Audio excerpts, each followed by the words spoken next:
Hello friends, RH education 91 में आपका स्वागत है। ये जो सीरीज़ चल रही है स्पेशली बीपीएससी के लिए चल रही है, जो कि 2021 में 67वां बीपीएससी का फॉर्म आ चुका है।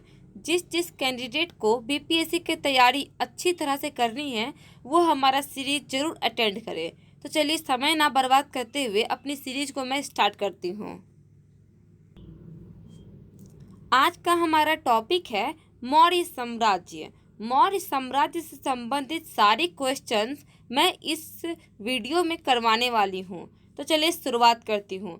हमारा फर्स्ट क्वेश्चन, मौर्य साम्राज्य के संस्थापक था। Option number D Chandragupta Maurya.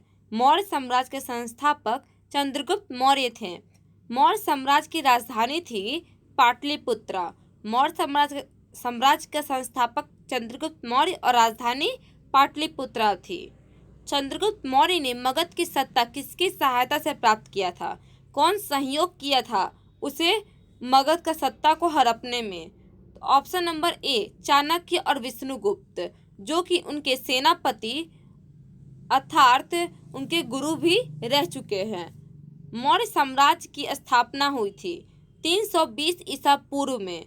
Maurya साम्राज्य की स्थापना 320 ईसा पूर्व में हुई थी।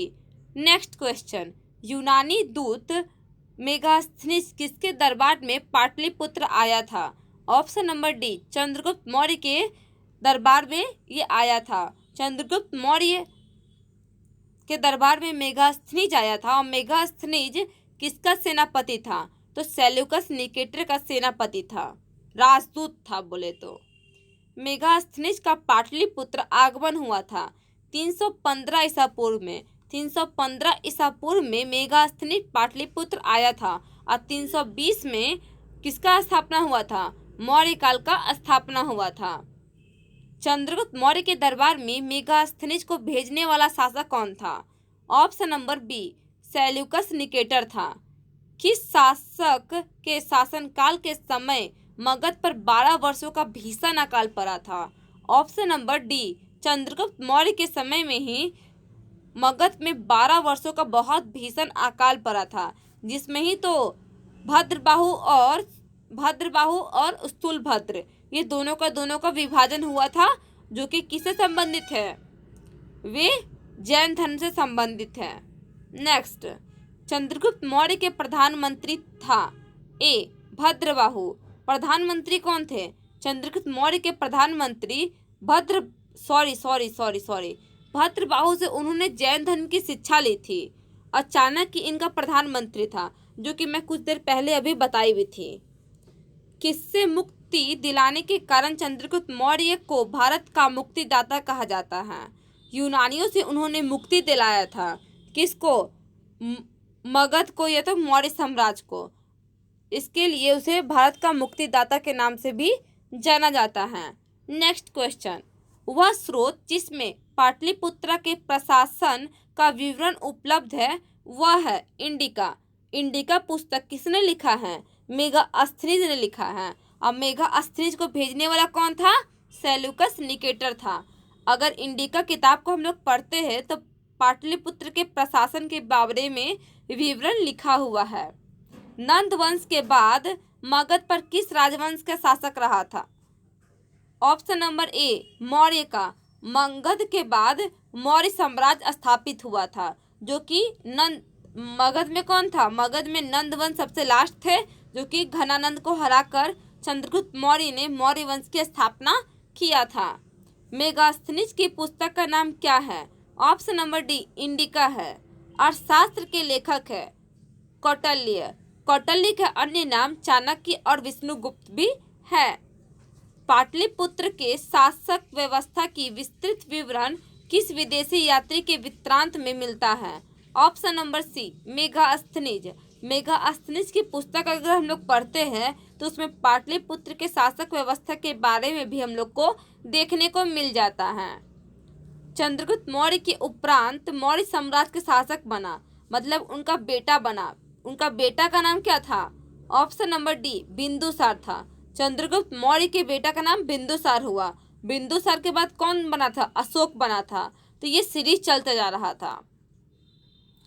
किस मौर्य शासक के दरबार में आजीवक भविष्यवक्ता पिंगल वत्स रहता था? Option number B Bindusara. Bindusara के समय में भविष्यवक्ता पिंगल वत्स रहता था, जिन्होंने ही बताया था कि अशोक एक बहुत महान शासक बनने वाला है। क्वेश्चन नंबर 18, अशोक द्वारा अपने पड़ोसियों के साथ मैत्रीपूर्ण संबंध का उल्लेख किसमें मिलता है? शिलालेख 13 में मिलता है, और शिलालेख 13 में ही कलिंग युद्ध के बारे में भी जानकारी मिलता है।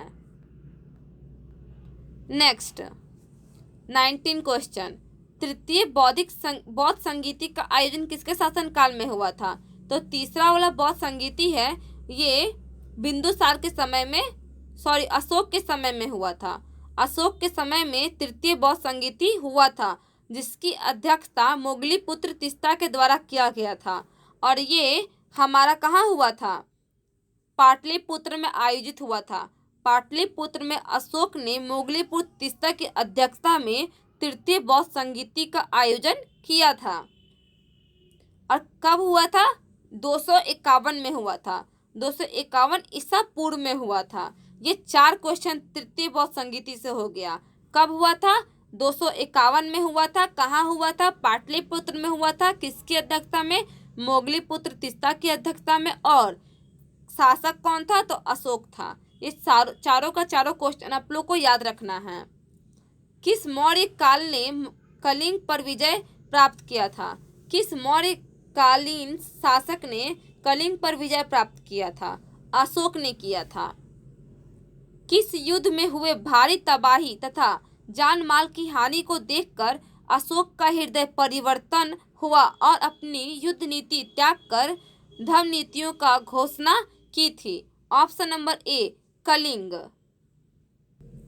कलिंग युद्ध में इतनी ज्यादा जान माल की हानि हुआ था, जिसको देखकर अशोक का हृदय पूरी तरह से परिवर्तित हो गया और वे जैन धर्म को अपना लिए थे। जैन धर्म नहीं, बौद्ध धर्म को अपनाए थे। इनके जो पिता थे चंद्रगुप्त मौर्य, वो जैन धर्म को अपनाए थे। अशोक का धर्म था नैतिक आचार संहिता। नैतिक आचार संहिता था अशोक का धर्म। मौर्य साम्राज्य के केंद्रीय न्यायालय कहाँ स्थित था? ऑप्शन नंबर बी पाटलिपुत्र में स्थित था केंद्रीय न्यायालय। अशोक ने अपने धर्म यात्रा के अंतर्गत सबसे पहले किस जगह पर यात्रा की थी? ऑप्शन नंबर सी बौद्ध गया गए थे। धर्म यात्रा के दौरान सबसे पहले उन्होंने बौद्ध गया की यात्रा की थी। क्वेश्चन नंबर 28, अशोक ने अपनी धर्म यात्रा के अंतर्गत बौद्ध गया की यात्रा अपने राज्याभिषेक के कितने वर्ष बाद गए थे? 10 वर्ष। 10 वर्ष के बाद वो बौद्ध गया गए थे। नेक्स्ट, अशोक के स्तंभ लेख बिहार के किस जिले से प्राप्त हुई है? Option number C Champaran. Champaran से अशोक के स्तंभ लेख प्राप्त हुई है। बिहार से प्राप्त होने वाले अशोक के स्तंभ लेख नहीं है, मतलब किस जगह में उनके कोई भी स्तंभ लेख नहीं प्राप्त हुए हैं? तो रुमदई जगह से कोई भी अशोक के अभिलेख प्राप्त नहीं हुए हैं। लौरिया अरेराज से हुए हैं, लौरिया नंदनगढ़ से हुए हैं और रामपुरवा से हुए हैं। अशोक के समय मौर्य साम्राज्य में 5 प्रांत का उल्लेख मिलता है। प्राची या तो प्रासी प्रांत की राजधानी थी। Option number D Pataliputra. Prachi की राजधानी क्या थी? पाटलिपुत्र थी, जो कि 5 प्रांतों का उल्लेख अशोक के समय में मिलता है।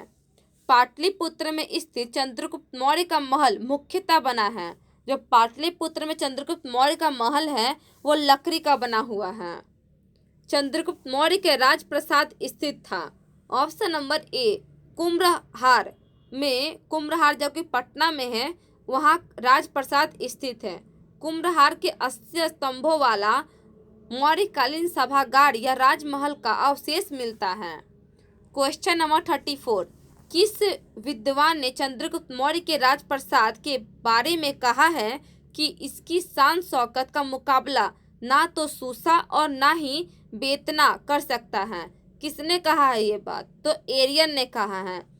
एरियन ने कहा है कि उनका राजप्रसाद इतना खूबसूरत है कि उनका शानो शौकत का मुकाबला ना तो सूसा कर सकता है और ना ही बेतना कर सकता है। चंद्रगुप्त मौर्य के राजप्रसाद के बारे में किसने कहा है कि यह प्रसाद मानव कृति नहीं वरन देवों का निर्माण है? मतलब कि वो मानव ने नहीं बनाया है, उन्हें साक्षात देवताओं ने बनाया है। किसने कहा है? फाहियान ने कहा है।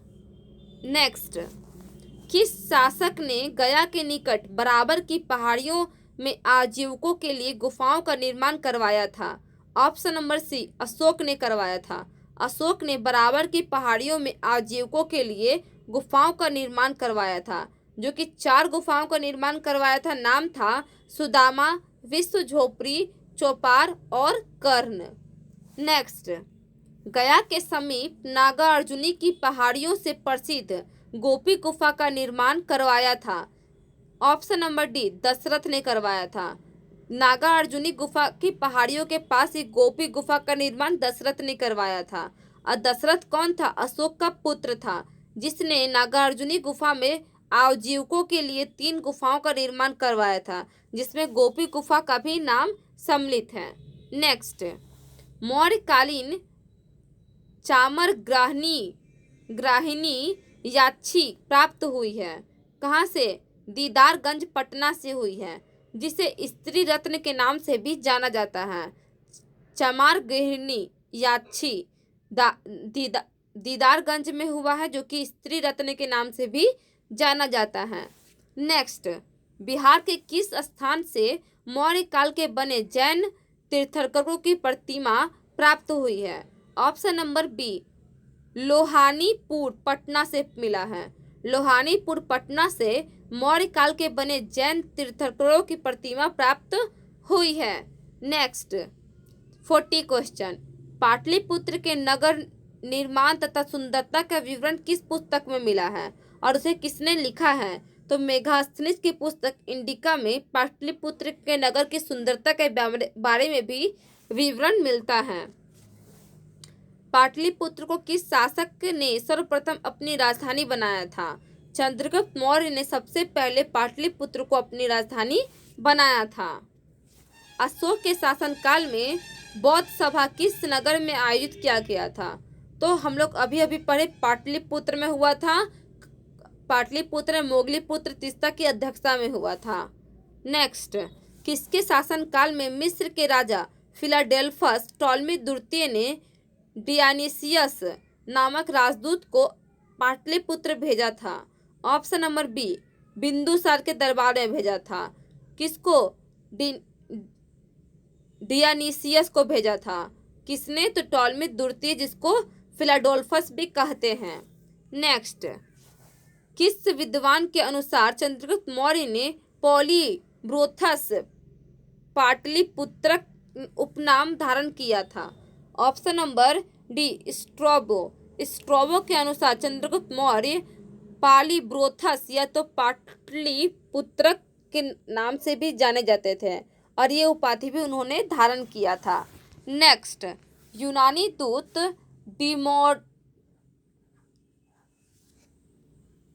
डिमोल्कस का आगमन मगध के किस शासक के दरबार में हुआ था? ऑप्शन नंबर बी, बिंदुसार के दरबार में ही डिमोल्कस के भी आगमन हुआ था। नेक्स्ट, केवल वह स्तंभ जिसमें अशोक ने स्वयं को मगध का सम्राट बताया, इतने सारे स्तंभों में से केवल एक ही ऐसा स्तंभ है जिसमें अशोक ने स्वयं को मगध का सम्राट बताया है। वो कौन सा अभिलेख है? भाब्रू स्तंभ है। भाब्रू स्तंभ में अशोक ने स्वयं को मगध का सम्राट बताया है। नेक्स्ट, बराबर की गुफाओं का उपयोग किसके आश्रय गृह के रूप में किया जाता है? आजीविकों के लिए ये रहने का स्थान बनाया गया था अशोक के द्वारा। अशोक की राजधानी कहाँ थी? पाटलिपुत्र में थी और सबसे पहले भी उन्होंने ही बनाया था पाटलिपुत्र को अपनी राजधानी। पाटलिपुत्र को अपनी राजधानी किसने बनाया था? चंद्रगुप्त मौर्य ने सबसे पहले बनाया था और अशोक की भी राजधानी पाटलिपुत्र में ही स्थित थी। मौर्य काल में पाटलिपुत्र के प्रशासन 3 नगरों की सभा संचालित करती थी, जो कि 5-5 सदस्यों की 6 समितियों में संगठित थी। यह कथन किसका है? ऑप्शन नंबर सी, मेगास्थनीज का है। मौर्य प्रशासन के संबंध में कौन सा कथन सही है? सारा के सारे सही हैं। यह केंद्रीकृत थी, करों का बोझ अधिक था और प्रशासन तंत्र कठोर था। अशोक के संबंध में कौन सा कथन सही नहीं है? ऑप्शन नंबर डी, उपयुक्त सभी सही है, सारे के सारे सही हैं। इसमें धर्म विजय की नीति अपनाई थी, उसने विदेशों के साथ संबंध अपना बहुत अच्छा बनाया था और प्रजा के हितों और कल्याण का उपाय भी किए थे। नेक्स्ट, देवनाम प्रिय के नाम से किस शासक ने अपने आप को संबोधित किया था? ऑप्शन नंबर बी, अशोक ने ही देवनाम प्रिय के नाम से भी अपने आप को संबोधित किया था। धम्म महामात्र का कार्य क्या है? ऑप्शन नंबर डी, उपयुक्त सभी। धम्म नीति या क्रियान्वयन, लोगों के बीच में दान वितरण, जन कल्याण का उपाय, ये तीनों का तीनों धम्म महामात्र का काम था। नेक्स्ट, मौर्यकालीन प्रशासन में रजुक कौन थे? रजुक एक, इसमें से कोई नहीं थे, रजुक का कोई भी नहीं थे उसमें से। मौर्यकालीन विद्वानों में किस का नाम आता है? मतलब कि कौन बहुत तेज थे और विद्वान थे? कौटिल्य भी थे, पन्नी भी थे और उपावर्ष भी थे। मौर्यकालीन स्थापत्य के सुंदर उदाहरण हैं। ऑप्शन नंबर बी 1, 2 और 3, पाटलिपुत्र स्थित राजप्रसाद के अवशेष, दीदारगंज की यक्षी और बराबर की गुफाएं, ये तीनों का तीनों बहुत ज़्यादा ही सुंदर था। अशोक के धम्म नीति की जानकारी मिलती है द्वितीय स्तंभ लेख से, 7वें शिलालेख से और द्वादश शिलालेख से, मतलब 12वां शिलालेख से, 7वां, 12वां और द्वितीय स्तंभ लेख से प्राप्त होती है। अशोक के किस अभिलेख में दान तथा धम्म दान के अंतर को स्पष्ट किया गया है? ऑप्शन नंबर सी, 9वां शिलालेख से दान और धम्म दान को अंतर स्पष्ट किया गया है। नेक्स्ट, मौर्य साम्राज्य के पतन में कौन सा कारक शामिल नहीं है? ऑप्शन नंबर सी, आर्थिक संकट शामिल नहीं है। कहा जाता है कि आर्थिक संकट के कारण मौर्य का पतन नहीं हुआ था। किस किस वजह से हुआ था? तो विदेशी आक्रमण से, अयोग्य शासक से और प्रांतीय विद्रोह से, ये तीनों वजह थे मौर्य साम्राज्य के पतन का। आई होप आप लोग को ये सेशन पसंद आई होगी। पसंद आई है तो इसे लाइक, सब्सक्राइब और शेयर जरूर करिएगा। जय हिंद, जय भारत।